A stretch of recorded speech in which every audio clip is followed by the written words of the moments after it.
প্রিয় শিক্ষার্থীবৃন্দ, আসসালামু আলাইকুম। ফিউচার এডুকেশন সেন্টারের পক্ষ থেকে তোমাদের জানাই আন্তরিক শুভেচ্ছা ও অভিনন্দন। আশা করি তোমরা সবাই ভালো আছো। আজকে অষ্টম শ্রেণীর সাধারণ বিজ্ঞান পর্ব 3 নিয়ে আসছে তোমাদের সামনে। দেখো, পর্ব 3 এ আজকে যা আলোচনা করব, পার্ট 9 থেকে 11, অর্থাৎ পরমাণুতে ইলেকট্রন কিভাবে বিন্যস্ত থাকে। অর্থাৎ মনে করো এটা একটা পরমাণু, এই পরমাণুর এটা হলো নিউক্লিয়াস বা কেন্দ্র, অর্থাৎ পরমাণুর কেন্দ্রকে বলা হয় নিউক্লিয়াস। আর নিউক্লিয়াস কি কি থাকে? নিউক্লিয়াসে থাকে হলো প্রোটন এবং নিউট্রন, অর্থাৎ প্রোটন এবং নিউট্রন থাকে। তো দেখো, নিউক্লিয়াসে থাকে হলো প্রোটন এবং নিউট্রন, এবং নিউক্লিয়াসের বাইরে থাকে হলো ইলেকট্রন। অর্থাৎ নিউক্লিয়াসের বাইরে যে বৃত্তাকার পথ দেখতে পাচ্ছ সেটা হলো ইলেকট্রন, অর্থাৎ এটা হলো পরমাণুর কেন্দ্র, পরমাণুর কেন্দ্র। আর এই কেন্দ্রকে বলা হয় কি? Nucleus, nucleus. তো দেখো, নিউক্লিয়াস, এরপর এই নিউক্লিয়াস কি কি দ্বারা গঠিত? নিউক্লিয়াসের বাইরে এটা হলো বৃত্তাকার পথ, এই বৃত্তাকার পথের নাম কি? কক্ষপথ, কক্ষপথ। এরপর দেখো, এই কক্ষপথে থাকে হলো ইলেকট্রন, ইলেকট্রন। তো দেখো, কক্ষপথে থাকে কি? পরিবহন করে হলো ইলেকট্রন। তাহলে দেখো, এখানে আমরা তাহলে লিখতে পারি, যে সিদ্ধান্তগুলো আসতে পারি, যে পরমাণুর নিউক্লিয়াস কি কি দ্বারা গঠিত? প্রোটন এবং নিউট্রন দ্বারা গঠিত। যে নিউক্লিয়াস, নিউক্লিয়াস গঠিত হয় প্রোটন, প্রোটন, প্রোটন এবং নিউট্রন, নিউট্রন দ্বারা। অর্থাৎ নিউক্লিয়াস গঠিত হয় প্রোটন এবং নিউট্রন দ্বারা। আর নিউক্লিয়াসের বাইরে কি থাকে? বৃত্তাকার পথ থাকে, সেটা হলো কি? কক্ষপথ। অর্থাৎ নিউক্লিয়াসের বাইরে, নিউক্লিয়াসের বাইরে বৃত্তাকার, বৃত্তাকার পথকে কক্ষপথ বলে, কক্ষপথ বলে। তাহলে দেখো, আমরা কক্ষপথের ধারণা পেলাম। আর এই কক্ষপথে কি কি থাকে?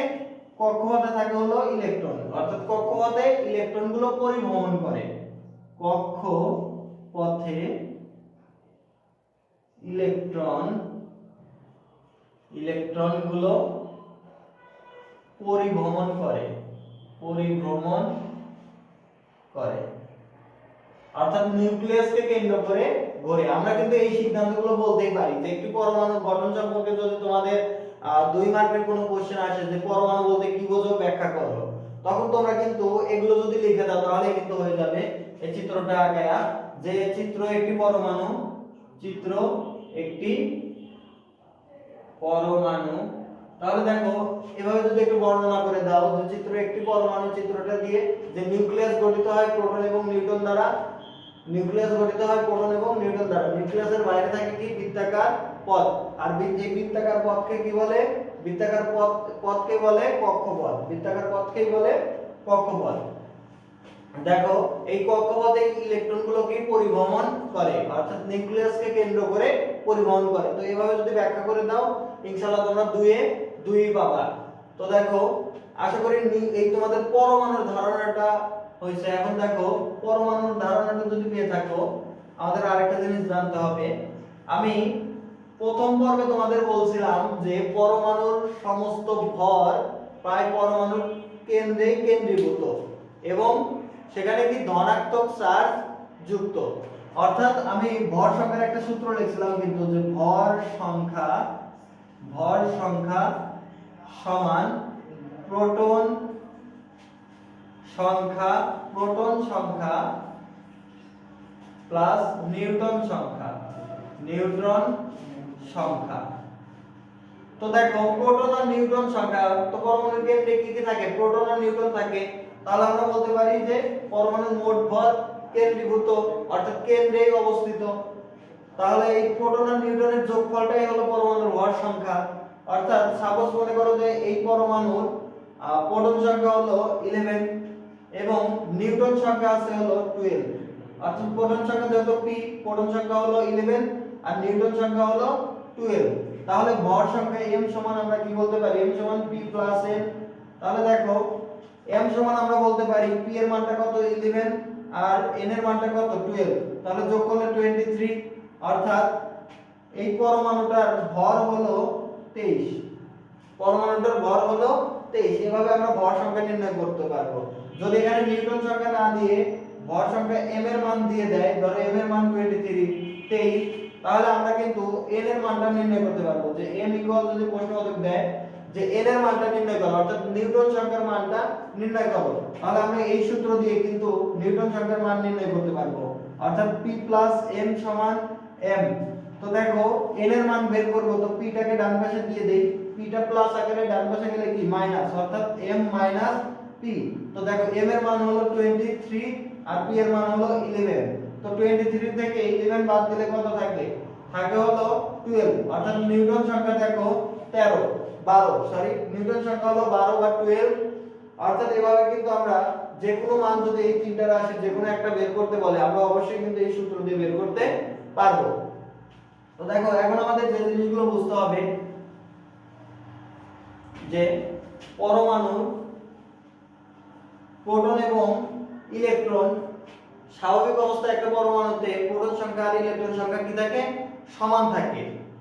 অর্থাৎ একটা সোডিয়াম পরমাণু ধরি, এটা হলো একটা সোডিয়াম পরমাণু। দেখো সোডিয়াম পরমাণু, তো সোডিয়াম পরমাণুর সর্বমোট প্রোটন সংখ্যা কয়টা আছে? প্রোটন সংখ্যা আছে 11টা। অর্থাৎ এখানে লিখি যে সোডিয়াম এর প্রোটন সংখ্যা আছে 11টা। তো দেখো সোডিয়ামের প্রোটন সংখ্যা আছে 11টা। তো আমরা একটু চিত্র দিয়ে ধারণা দেই। তো সোডিয়ামের স্বাভাবিক অবস্থায় কি প্রোটন সংখ্যা আর ইলেকট্রন সংখ্যা সমান। তার মানে 11টা যদি প্রোটন থাকে, ইলেকট্রনও থাকবে 11টা। তো সেটা একটু চিত্র আকারে দেখানোর চেষ্টা করি যে কি রকম ভাবে ইলেকট্রন থাকবে। আরেকটা কথা মনে রাখতে হবে যে কক্ষপথে ইলেকট্রন থাকার পরিমাণ হলো 2n²। অর্থাৎ কক্ষপথে সর্বোচ্চ 2n² ইলেকট্রন থাকবে, ইলেকট্রন থাকতে পারে। এই জিনিসটা কিন্তু আমাদের মাথায় রাখতে হবে যে কক্ষপথে সর্বোচ্চ, যে কোনো কক্ষপথে যে এখানে যে কোনো লেখো, যে কোনো কক্ষপথে সর্বোচ্চ 2n² ইলেকট্রন থাকতে পারে। তাহলে দেখি এখানে ইলেকট্রন আছে 11টা। তাহলে দেখি এটা হলো একটা সোডিয়াম পরমাণু, সোডিয়ামের নিউক্লিয়াস। তো ইলেকট্রন থাকবে এই নিউক্লিয়াসের বাইরে, ধরলাম এই বৃত্তাকার কক্ষপথে ইলেকট্রন থাকবে। তো নিউক্লিয়াসের বাইরে এটা কততম কক্ষপথ? নিউক্লিয়াসের বাইরে এটা হলো প্রথম কক্ষপথ। দেখেই বোঝা যাচ্ছে এরপর আর কোনো বৃত্তাকার পথ নেই, একটাই। তাহলে প্রথম কক্ষপথ যদি হয়, তাহলে এই সূত্র অনুসারে 2n² সূত্র অনুসারে দেখো n এর মানটা কত? যেহেতু এক নাম্বার কক্ষপথ, n এর মানটা হলো 1। n এর মানটা কত? 1। অর্থাৎ নিউক্লিয়াসের বাইরে এটা হলো প্রথম কক্ষপথ, এটা নিউক্লিয়াসের বাইরে এটা হলো প্রথম কক্ষপথ। তাহলে প্রথমের জন্য কি n এর মান 1। অর্থাৎ 2 * 1² মানে কি? 1² মানে 1। তো 2 আর 1 গুণ করলে কি হয়? 2ই হয়। তাহলে প্রথম কক্ষপথে দেখো সর্বোচ্চ 2টা ইলেকট্রন থাকতে পারে। অর্থাৎ প্রথম কক্ষপথে সর্বোচ্চ 2টা ইলেকট্রন থাকতে পারে। তো 11টার মধ্যে আমরা এই সোডিয়াম পরমাণুর প্রথম কক্ষপথে 2টা ইলেকট্রন দিয়ে দিই। দেখো 2টা ইলেকট্রন দিয়ে দিলাম। এই দুইটা এরকম বৃত্ত চিহ্ন একটু গাঢ় করে দিলেই কিন্তু ইলেকট্রন প্রকাশ পাবে। তো দেখো এরপর প্রথম কক্ষপথে 11টার মধ্যে আমি কি করলাম? 2টা দিয়ে দিছি। আরেকটা কক্ষপথ তাহলে আমাকে আনতে হবে। দেখো আরো একটা কক্ষপথ আনলাম। তো নিউক্লিয়াসের বাইরে এটা যদি 1 নাম্বার কক্ষপথ হয়, তাহলে এটা কয় নাম্বার কক্ষপথ? অবশ্যই 2 নাম্বার কক্ষপথ। অর্থাৎ 2 নাম্বার কক্ষপথের জন্য দেখো এই সূত্র অনুসারে n এর মানটা কত হবে? 2। n এর মানটা হবে 2। যেহেতু n এর মান হলো কক্ষপথ সংখ্যা, অর্থাৎ 1 2 3 4 5 ডট ডট চলতেই থাকবে। যত কক্ষপথ আসবে n এর মান তত হবে। তো দ্বিতীয় কক্ষপথের জন্য আমরা n এর মানটা বের করব। দেখো দ্বিতীয়র জন্য n এর মানটা হলো 2। তো 2², n এর মান যদি 2 হয় আর স্কয়ার আছে স্কয়ারটা দেই, তো 2 দুগুণে কত? 4। তো 2 * 4 মানে কত? 8। তার মানে 2 নাম্বার কক্ষপথে 8টি ইলেকট্রন থাকতে পারে। দেখো এটা যদি 2 নাম্বার কক্ষপথ হয়, এই 2 নাম্বার কক্ষপথে 8টি ইলেকট্রন থাকতে পারে। তো দেখো আর ইলেকট্রন গুলো মনে রাখতে হবে সবসময় জোড় অবস্থায় থাকতে চাই। দেখো এখানে দুটো দিলাম, এখানে দুটো দিলাম, এখানে দুটো দিলাম, টোটাল কয়টা এখানে দুটো দিলাম, তাহলে 2 4 6 8। তো দেখো 11টার মধ্যে প্রথম কক্ষপথে দিছি 2টা, দ্বিতীয় কক্ষপথে দিছি 8টা, টোটাল কয়টা দিয়ে দিছি 10টা। এখন আমার কাছে কি একটা অতিরিক্ত ইলেকট্রন আছে, অর্থাৎ প্রথম কক্ষপথে দিছি আমি কয়টা 2টা, দুই নম্বর কক্ষপথে দিছি কয়টা 8টা। এখন আমার কাছে কিন্তু আরো একটা আছে, তো একটার জন্য কি আমি কি করব, এই 2 নম্বর কক্ষপথে দিয়ে দেব না, আমি দিতে পারবো না, কেননা 2 নম্বর কক্ষপথে সর্বোচ্চ 2a² পরিমাণ ইলেকট্রন থাকতে পারে, আর সেটা কত সর্বোচ্চ 8টি, সর্বোচ্চ 8টি, সর্বনিম্ন একটিও থাকতে পারে নাও থাকতে পারে, কিন্তু সর্বোচ্চ 8টির বেশি থাকবে না, কেননা প্রথম কক্ষপথে 2টি দিয়ে দিছি 11টির মধ্যে, তারপরে দিছি 8টি, টোটাল 11টির মধ্যে 10টি দিয়ে দিছি, আর কয়টা আছে একটা, এর জন্য আমাকে আরো একটা কক্ষপথ আনতে হবে। তো দেখো আরো একটা কক্ষপথ আমি নিয়ে আসলাম। তো এই কক্ষপথে ইলেকট্রন ধারণ ক্ষমতা, এটা কয় নাম্বার কক্ষপথ হবে, নিউক্লিয়াসের বাইরে এটা যদি 1 হয়, এটা যদি 2 নাম্বার কক্ষপথ হয়, এটা তাহলে 3 নাম্বার কক্ষপথ হবে, তাহলে n এর মানটা কত হবে 3। তো এখানে আমি 3 বসাই দেই, n এর মান 3। তো 3 স্কয়ার মানে কত, স্কয়ার আছে স্কয়ারটা দিয়ে দেই, তো 2 3 স্কয়ার মানে হলো 9, তো 3 স্কয়ার 9, তো 9 দুগুণে কত 18। তো দেখো তৃতীয় কক্ষপথে, এই 3 নাম্বার কক্ষপথে সর্বোচ্চ 18টি ইলেকট্রন থাকতে পারে, কিন্তু আমার কাছে আছে কয়টা একটা, তাহলে 3 নাম্বার কক্ষপথে এই একটা ইলেকট্রনই আমি দিয়ে দিব। তো 3 নাম্বার কক্ষপথে দেখো 1 নাম্বার কক্ষপথে দিলাম আমি 2টি ইলেকট্রন, 2 নাম্বার কক্ষপথে দিছি 8টি, 2 নাম্বার কক্ষপথে দিছি 8টি, এবং 3 নাম্বার কক্ষপথে দিলাম 1টি ইলেকট্রন। তো দেখো এভাবেই আমরা এই পরমাণুর ইলেকট্রন বিন্যাস, ইলেকট্রনগুলো যে অবস্থান করে, যে বিন্যস্ত থাকে কিভাবে, মানে ইলেকট্রনগুলো পরমাণুতে কিভাবে বিন্যস্ত থাকে প্রত্যেকটি পরমাণুর ক্ষেত্রে এভাবে আমরা বের করতে পারবো। অনুরূপভাবে তোমরা অন্যান্য পরমাণুগুলো চেষ্টা করবে এভাবে, যে প্রথম কক্ষপথে 2টি দিয়ে দিলে 11টির মধ্যে, দ্বিতীয় কক্ষপথে 11টির মধ্যে 2টি তো দিয়ে দিছো, আর থাকে 9টি, তো 9টির মধ্যে কয়টি 8টি দিয়ে দিছো, আর থাকে 1টি, 1টির জন্য 3 নম্বর কক্ষপথ নিয়ে আসছো, এখানে ইলেকট্রন থাকতে পারে 18টি, কিন্তু আছে কয়টি, আছে হলো 1টি, 1টি দিয়ে দিব, 1টি দিয়ে দিব, কেননা আমার কাছে তো আর নেই, আমি কিভাবে অন্য একটি ইলেকট্রন দিব, তাই 1টি দিয়ে দিব। এভাবে আমরা কিন্তু প্রত্যেকটা পরমাণুর ইলেকট্রন কিভাবে, পরমাণুতে ইলেকট্রন কিভাবে বিন্যস্ত থাকে সেভাবে কিন্তু সেগুলো কিন্তু আলোচনা করতে পারি, অর্থাৎ প্রত্যেকটা পরমাণুরই এভাবে ভেঙে ভেঙে আলোচনা করতে পারি। দেখো এরপর আমি আরো একটা উদাহরণ দেই। দেখো যেমন ক্লোরিন একটা পরমাণু Cl, দেখো Cl এর প্রোটন সংখ্যা বা পারমাণবিক সংখ্যা হলো 17, তাহলে ইলেকট্রন সংখ্যা হবে কত 17। তাহলে এর একটু পরমাণু কিভাবে পরমাণুতে ইলেকট্রন বিন্যস্ত থাকে সেটা একটু দেখবো। দেখো ক্লোরিন, এটা হলো ক্লোরিনের নিউক্লিয়াস, আর এর বাইরে এটা হলো প্রথম কক্ষপথ। তো প্রথম কক্ষপথে ওই যে আমরা সূত্র তো জানি 2n², তো n এর মানটা কত, এর জন্য n এর মানটা প্রথম কক্ষপথের জন্য n এর মান 1, তার মানে n এর মান যদি 1 হয় 2 1² মানে কত 2। তো প্রথম কক্ষপথে সর্বোচ্চ 2টি ইলেকট্রন থাকবে, দিয়ে দিলাম 2টি। এরপর আমরা নিয়ে আসবো দ্বিতীয় কক্ষপথ। দেখো 17টির মধ্যে কিন্তু আমি 2টি দিয়ে দিছি, 2টা দিয়ে দিছি। এরপর কি করব, আমি আরো একটা কক্ষপথ নিয়ে আসছি, মানে দ্বিতীয় কক্ষপথ। তো 2n² সূত্র, তো দ্বিতীয় কক্ষপথের জন্য n এর মান কত 2।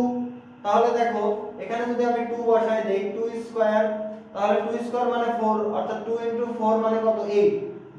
দুই নম্বর কক্ষপথে কয়টি ইলেকট্রন থাকতে পারে 8টি, তো 8টি ইলেকট্রন আমি দিয়ে দিই। দেখো 8টি ইলেকট্রন কিন্তু আমি দিয়ে দিলাম, অর্থাৎ 2 নম্বর কক্ষপথে আমি 8টি ইলেকট্রন দিয়ে দিলাম। তো দেখো 17টির মধ্যে 2টি আর 8টি টোটাল 10টি দিয়ে দিছি, আর আমার হাতে আছে 7টি, তার মানে এই 7টি ইলেকট্রনকে তো আরো কোনো কক্ষপথে দিতে হবে, তাহলে নিয়ে আসি আরো একটা কক্ষপথ। তো দেখো আরেকটা কক্ষপথ নিয়ে আসলাম, মানে এটা কয় নাম্বার কক্ষপথ 3 নাম্বার কক্ষপথ। তো দেখো 2n² সূত্র, তাহলে n এর মান 3 নাম্বার কক্ষপথের জন্য কত 3। তো দেখো 2 3², তো 3² মানে কত 9, 9 দুগুণে কত 18। তো 3 নাম্বার কক্ষপথে দেখো 18টি ইলেকট্রন থাকতে পারে, তাহলে 3 নাম্বার কক্ষপথে 18টি থাকতে পারে। আমার কাছে আছে কয়টা? 17টার মধ্যে দেখো 10টা দিয়ে দিছি, আর আছে হলো 7টা। তো 7টা ইলেকট্রনই আমার কি করতে হবে? এই 3 নাম্বার কক্ষপথে দিয়ে দিতে হবে। তো দেখো এই যে 7টা, 2 4 6 7টা, দেখো 7টা ইলেকট্রন দিয়ে দিলাম। তাহলে আমরা বলতে পারি দেখো ক্লোরিন পরমাণুর ইলেকট্রন পরমাণুতে এভাবে কিন্তু বিন্যস্ত থাকে। আর এর এই যে সংখ্যাগুলো লিখলাম এগুলো হলো ইলেকট্রন বিন্যাস, অর্থাৎ ক্লোরিন পরমাণুর এগুলো হলো ইলেকট্রন বিন্যাস। তো তোমরা আশা করি বুঝতে পারছো ক্লোরিন পরমাণু। তো দেখো এভাবে তোমরা প্রত্যেকটি পরমাণুর ইলেকট্রন বিন্যাসগুলো করবে, অর্থাৎ পরমাণুতে কিভাবে ইলেকট্রন বিন্যস্ত থাকে বা অবস্থান করে সেগুলো তোমরা চেষ্টা করবে। যদি কোনো একটা পরমাণুর অর্থাৎ হাইড্রোজেন থেকে আর্গন পর্যন্ত কোনো একটা পরমাণুর যদি এভাবে পরমাণুতে ইলেকট্রন বিন্যস্ত থাকে, এভাবে এগুলো করতে সলভ করতে যদি কোনো প্রবলেম হয় অবশ্যই কমেন্ট বক্সে আমাদের জানিয়ে দিবে। আর